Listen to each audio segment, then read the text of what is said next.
राधे राधे दोस्तों, आज हम आपको सुनाएंगे दो भाइयों की कहानी। अगर आप हमारे चैनल पर नए हैं तो प्लीज़ हमारे चैनल को लाइक करें, सब्सक्राइब करें और शेयर करें। बहुत समय पहले की बात है, जब राजा राज्य करते थे। गंगाराम पटेल नाम के राजा थे। उनके यहाँ बुलाकी दास नाम का एक नाई था, जो कि पटेल जी की सेवा भाव में लगा रहता था।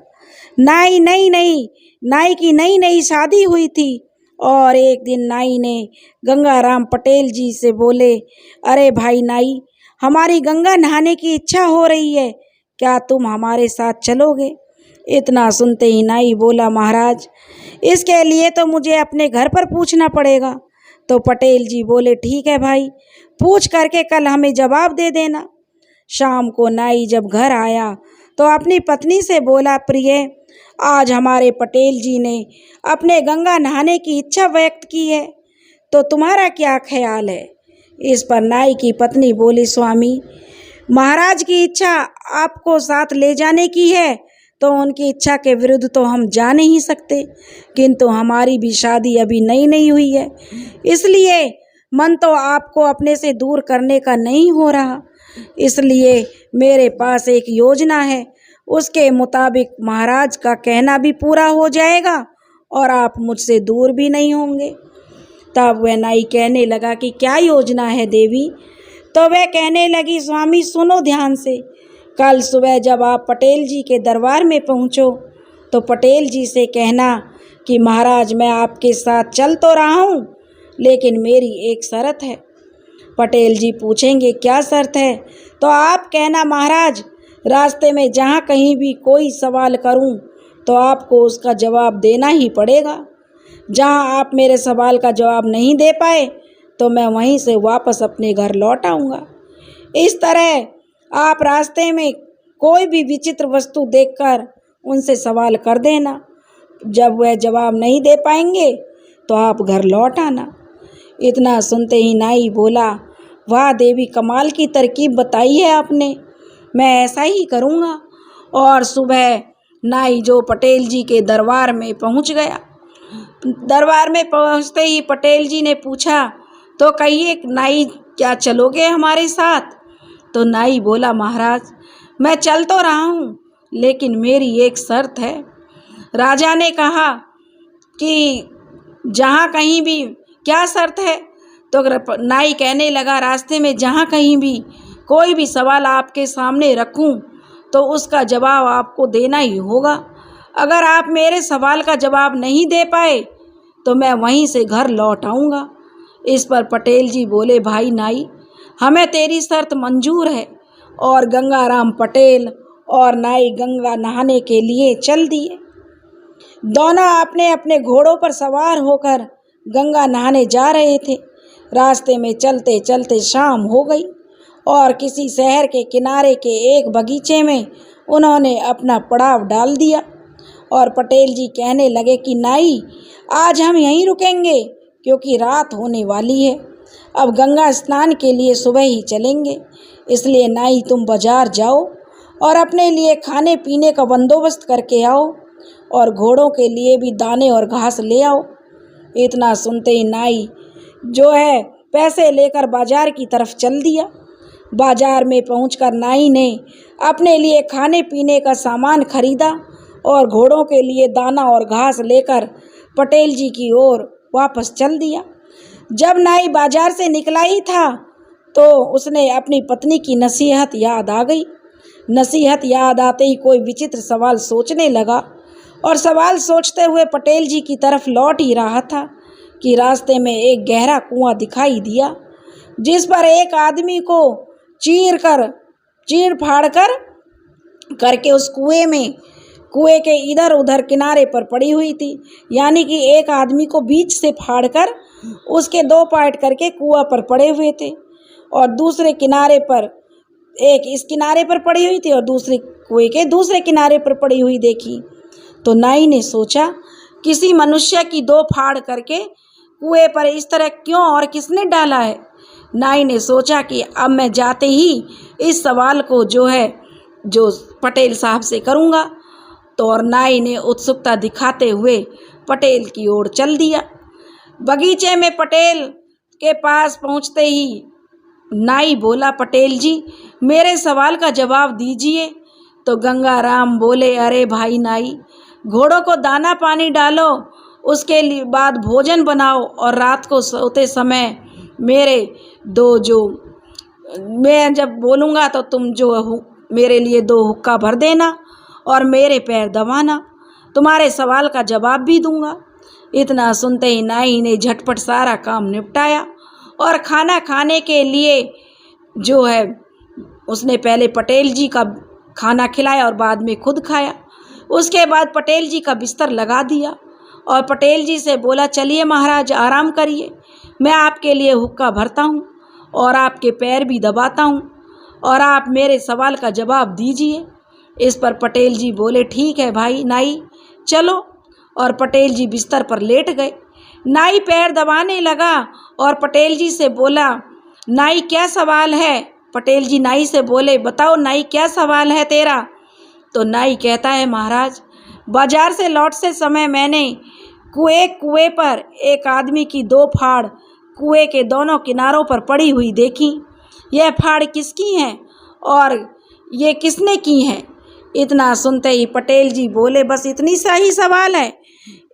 इसने तो इतने से सवाल के लिए तुम इतने उतावले हो रहे थे? तो वह कहने लगा, जी महाराज। नाई बोला।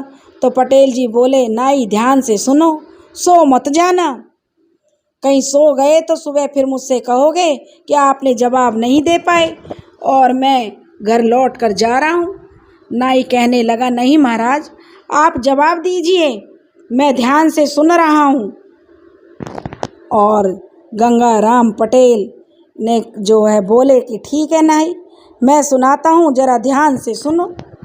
एक गांव में एक किसान परिवार रहता था। पिता का स्वर्गवास हो जाने के कारण घर में बस माँ और उसके 2 बेटे ही थे, जिनका नाम संतोषी और असंतोषी था। दोनों ही युवा थे। दोनों का जैसा नाम वैसा ही उनका चरित्र था। संतोषी हमेशा संतोष करके चलता था, असंतोषी हमेशा तत्परता के साथ बेसब्र रहता था। दोनों भाई माँ से बोले, माँ गांव में तो कोई काम नहीं है, इसलिए हम काम के वास्ते शहर जाना चाहते हैं, तुम हमारे रास्ते के लिए पुआ बना दो। तो माँ ने बड़ी खुशी खुशी से दोनों भाइयों के लिए पुए बना दिए। दोनों भाइयों ने पेट भरकर पुए खाए और रास्ते के लिए भी बंधवा लिए और शहर के लिए चल दिए।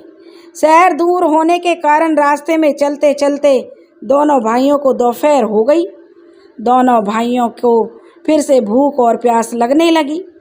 तो बड़ा भाई असंतोषी अपने छोटे भाई संतोषी से कहता है, भाई मुझे तो भूख प्यास दोनों ही लगने लगी हैं। तो छोटा भाई संतोषी कहता है, हाँ भाई भूख और प्यास तो मुझे भी लगने लगी है, क्यों ना रास्ते में कोई कुआं देखकर वहीं बैठकर ठिकाना देख लेते हैं और वहीं बैठकर भोजन कर लिया जाए, तब आगे चलेंगे। तब असंतोषी कहने लगा, ठीक है, और दोनों चल दिए। भाई कुछ दूर आगे ही बढ़े थे कि एक सुंदर सा बगीचा जिसमें एक कुएं पर रखी हुई रस्सी बाल्टी दिखाई दी। पानी का साधन और बैठने का ठिकाना मिलते ही दोनों भाई अपना खाना खोलकर बैठ गए और पुआ खाने लगते हैं।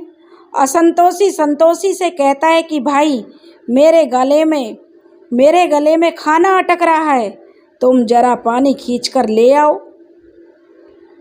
तो छोटा भाई संतोषी पानी लेने के लिए कुएं पर जाता है और जो बड़ा भाई असंतोषी था, क्योंकि कुएं पर बाल्टी और रस्सी थी, वह कुएं में जो बाल्टी फांस देता है। कुएं में भरी बाल्टी को संतोषी खींच ही रहा था कि असंतोषी पुओं के लालच में यह सोचता है कि अगर यह मर जाएगा तो सारे पुए मैं ही खा लूँगा, मेरे लिए ही रह जाएंगे। ऐसा सोचते हुए वह असंतोषी अपने भाई संतोषी को पीछे से धक्का दे देता है और संतोषी कुएं में गिर जाता है। असंतोषी सारे पुए कई दिनों के खाने के वास्ते लेकर शहर की ओर चला गया। इधर संतोषी कुएं के नीचे संकरा होने के कारण हाथ पैर फैलाकर पानी पर लेट गया। किसी राहगीर की राह देखने लगा कि कोई दोपहर से शाम तक या शाम से रात तक वह बाट देखता रहा कि कोई राहगीर आएगा तो उसे वह बोल देगा और वह उसे बचा लेगा। लेकिन रात हो गई, कोई भी राहगीर नहीं आया। नाई सो तो नहीं रहा है, जाग रहा है ना? महाराज मैं जाग रहा हूँ, मैं आपकी बातें सुन रहा हूँ, गंगाराम पटेल ने बोला। तो नाई ने जवाब दिया। गंगाराम पटेल बोले ठीक है नाई। जैसे ही रात के 12 बजे तो उस कुएं में 2 जिन्न आते थे। कुएं के ऊपर 2 जिन्न आते थे। दोनों आपस में बतियाते हैं, एक दूसरे से खैर खबर पूछते हैं और कहते हैं अरे दोस्त आजकल तुम्हारी बंसी कहाँ बज रही है? तो पहला जिन्न कहता अरे दोस्त हमारी तो बहुत अच्छी बंसी बज रही है।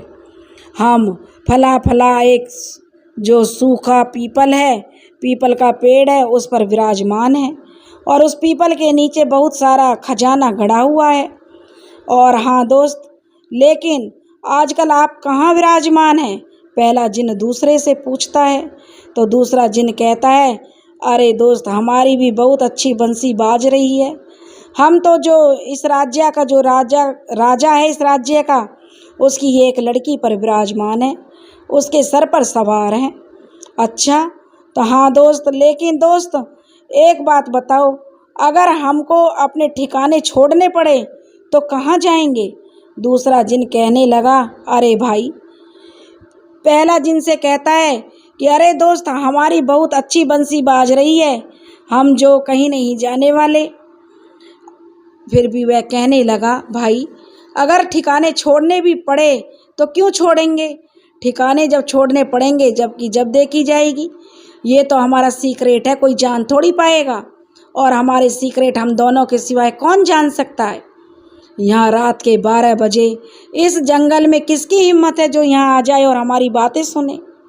दोनों जिन आपस में बातें कर रहे थे और दोनों को यह भी पता नहीं था कि कुएं के अंदर संतोषी उनकी सारी बातें सुन रहा था। वह कहने लगा दोस्त आपस में एक दूसरे के सीक्रेट हमें पता होने चाहिए, क्या पता कब हम एक दूसरे के काम आ जाएं। तो पहला कहने लगा ठीक कह रहे हो दोस्त, तुम्हारा सीक्रेट क्या है?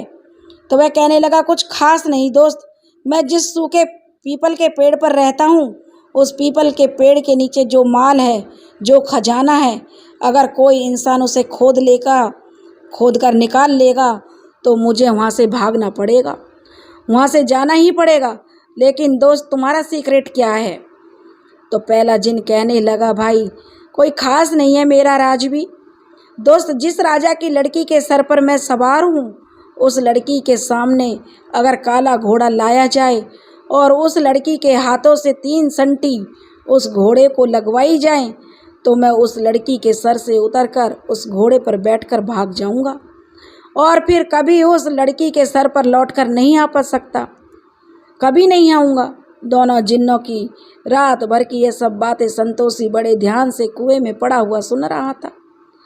जैसे ही सुबह का समय हुआ जिन अपने अपने ठिकानों पर चले गए और दिन निकल आया। धीरे धीरे समय का सूरज आगे चढ़ता है तो कुछ पशु चराने वाले ग्वाले उस बगीचे की तरफ आए। उनमें से एक ग्वाला पानी पीने के लिए कुएं की तरफ चला आया और उसने रस्सी बाल्टी जो है उसमें कुएं में फांस दी। जैसे ही ग्वाले ने रस्सी बाल्टी फांसी तो कुएं में गिरे संतोषी ने बाल्टी को पकड़ लिया। जैसे ही संतोषी ने बाल्टी को पकड़ा ग्वाला घबरा गया और बोला कुएं में कोई भूत है, प्रेत है, क्या है भाई?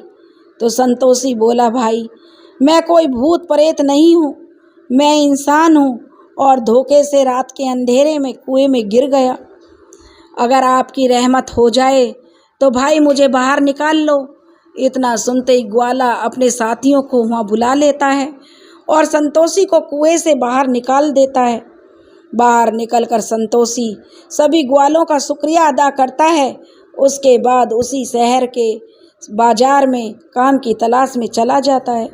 बाजार पहुंचने पर शहर के जन जन के मुंह पर राजा की लड़की की बीमारी की चर्चा सुनाई पड़ती है। संतोषी ने किसी सज्जन से बीमारी की चर्चा सुनी तो उसने जो पूरी बात बताई तो उसने गंभीरता से पूछा, पता चला कि राजा की लड़की काफ़ी दिनों से किस पीड़ा से ग्रसित है। बड़े बड़े हकीम वैद्य प्रयास कर रहे हैं लेकिन लड़की ठीक नहीं हो रही है। जब दो लोग आपस में बतला रहे थे तो संतोषी बड़े ध्यान से सुन रहा था। संतोषी ने उससे पूछा तो वह कहने लगे, अरे भाई, इस शहर में नए लगते हो, जो तुम्हें पता नहीं है राजा की लड़की बहुत बीमार है। बड़े बड़े हकीम वैद्य प्रयास कर चुके हैं लेकिन लड़की ठीक नहीं हो रही है। इस पर राजा ने भी घोषणा की है, जो व्यक्ति उसकी लड़की को ठीक करेगा उसको वह अपनी लड़की का राज तिलक और अपना आधा राजदान में दे देगा। इतना सुनते ही संतोषी को कुएं की रात वाली बात याद आ गई और वह बिना किसी लालच के राजा की लड़की को ठीक करने के उद्देश्य से राजा के दरबार की ओर चल देता है। राजा के महल में पहुंचने पर देखता है नीम हकीमों की लाइन लगी हुई है, सब अपना अपना प्रयास करने में लगे हुए हैं। पूरा महल भीड़ से भरा पड़ा था। सभी लोग राजा की राजकुमारी के ठीक होने की कामना कर रहे हैं। महल के परिसर में पहुंचकर संतोषी अपना धैर्य बनाए हुए सारा दिन वैद्य हकीमों की लाइनों में लगा रहा और उनकी कोशिश करते हुए देखता रहा। जब शाम को सब लोग हार थक गए और सब ने अपने हाथ खड़े कर दिए तो सबसे अंत में राजा को निराशा हुई। तो सबसे अंत में उसने राजा से कहा, जब राजा निराश हो गए, दुखी हो गए और कहने लगे कि इस संसार में ऐसा कोई नहीं है जो मेरी बेटी को ठीक कर सके। सभी ने सिर नीचे झुका लिए। यह सब देखते हुए संतोषी खड़ा हुआ और कहने लगा, महाराज, सभी लोगों ने अपना अपना प्रयास करके देख लिया। अगर आप सभी लोग मुझे भी अपनी एक कोशिश करने दें तो वह आपकी बड़ी मेहरबानी होगी। इतना सुनते ही महल में मौजूद हकीम वैद्य और जनता सभी लोग संतोषी पर हंस पड़े कि इतने पहुँचे हुए वैद्य हकीम तो कुछ नहीं कर पाए और यह मामूली सा भिखारी सा दिखने वाला इंसान राजा की बेटी को ठीक कर देगा। हाँ हाँ, सब हंसने लगे थे और इलाज के नाम पर हाथ खड़े कर देते हैं कि कोई उम्मीद की किरण दिखाई नहीं देती। देख, राजा ने कहा, बड़े भारी मन से कहा, भाई, जब सबने हाथ खड़े ही कर दिए हैं और कोई उम्मीद की किरण नज़र नहीं आ रही है तो तुम भी अपना प्रयास करके देख लो। और राजा संतोषी को इजाज़त दे देते हैं। संतोषी ने राजा से कहा, महाराज, अपने घुड़साल से एक काला घोड़ा मंगवाया जाए। तो राजा ने अपने मंत्री से बोलकर काला घोड़ा मंगाने के लिए कहा। काला घोड़ा सामने हाजिर कर दिया। उसके बाद संतोषी बोला, महाराज, एक संटी और मंगाई जाए और अपनी बेटी की जो सहारा देकर खड़ा करके बेटी के हाथों से घोड़े को 3 संटी मरवाइए। राजा ने ऐसा ही किया और जैसे ही लड़की ने घोड़े को 3 संटी मारी, घोड़ा हिनहिनाता हुआ जंगल की ओर दौड़ लगाता हुआ भाग गया। राजा की बेटी पल भर में ठीक होने लगी। बेटी के ठीक होते देख राजा की खुशी का ठिकाना नहीं रहा। महल में सभी लोग शर्म से पानी पानी हो गए।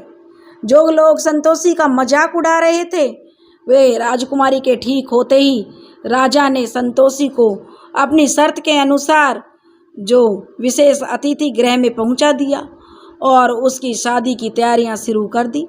अगले दिन राजा ने बड़े ही जोश के साथ अपनी बेटी की शादी का समारोह किया और संतोषी को आधा राज्य देकर राजा बना दिया।